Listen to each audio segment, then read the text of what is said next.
एक बहुत बड़ा भ्रम, डाउट, मैं लगातार कमेंट देख रहा था।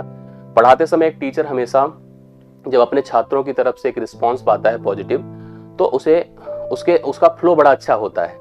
लेकिन जैसे ही नकारात्मकता दिखती है, और निश्चित तौर पर मैं आपके साथ हूँ, आपकी मनोदशा को मैं समझ पा रहा हूँ कि आप कितना डिस्टर्ब हैं इस समय, कितनी चीज़ों को लेकर परेशान हैं, फ्यूचर्स को लेकर परेशान हैं, संभावनाओं को लेकर परेशान हैं, सरकार की नीतियों को लेकर परेशान हैं। और निश्चित तौर पर आपकी जगह रह करके अगर मैं भी सोचूं तो मैं भी इस चीज़ को लेकर परेशान हूँ।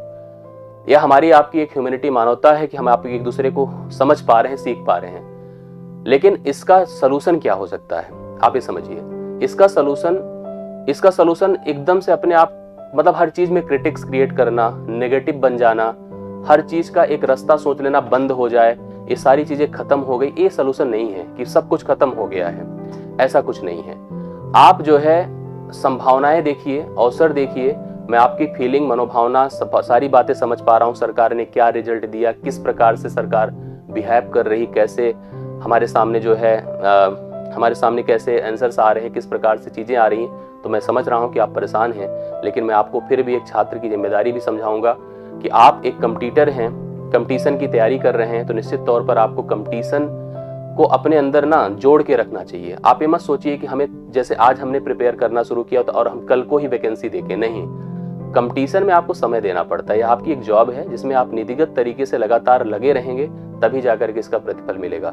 और निश्चित तौर पर एक दिन, एक महीने, एक साल में सारी चीजें नहीं होती हैं, समय लगता है। और हाँ, इस बात को मैं पूर्ण विश्वास से आपसे कह सकता हूँ कि ऐसा इतना बड़ा, जैसे सोचिए कि इतना बड़ा बदलाव नहीं हो सकता है, इतनी बड़ी चीजें आपके सामने नेगेटिव नहीं हो सकती है, उसका एक पॉजिटिव रिस्पॉन्स आपको मिलेगा।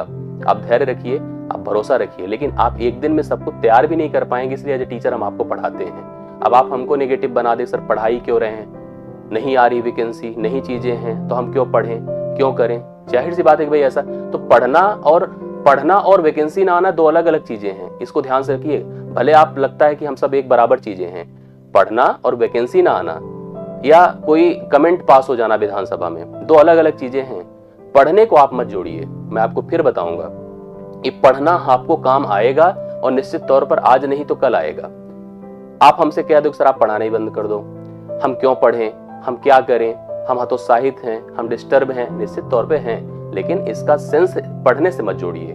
पढ़ना आपको फल देगा, पढ़ना आपको रिजल्ट देगा, इसलिए पढ़ना आपको जारी रखना होगा, बाकी के साथ, कार्य के साथ, बाकी के विरोध के साथ, बाकी की नेगेटिविटी के साथ।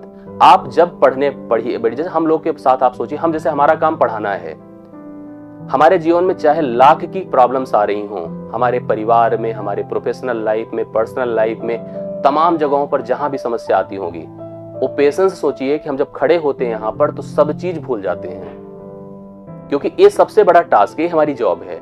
आपका जॉब पढ़ना है। तो निश्चित तौर पर जब आपके साथ भी ऐसे चैलेंजेस आते हैं, तो उस समय जब आप क्लास में होते हैं, तो आपको अपने उन सारे कंटेंट को, उन सारी बातों को निकाल देना चाहिए। मैं आपकी इस बात से भी सहमत हूं कि आप हमसे नहीं कहेंगे तो किससे कहेंगे, लेकिन इसका भी अपना एक लॉजिक और तरीका होता है। निश्चित तौर पर इसका एक सार्थक परिणाम मिलेगा। भरोसा रखिए, आप सफल होंगे। भरोसा रखिए, आपको अवसर मिलेगा। भरोसा रखिए कि आपको यह पढ़ाई काम आएगी। आप अपनी प्लानिंग, अपनी सारी बातें हमसे कमेंट में साझा करिएगा, हम लोग उस पर कुछ ना कुछ निर्णय जरूर लेंगे। थैंक यू सो मच, धन्यवाद।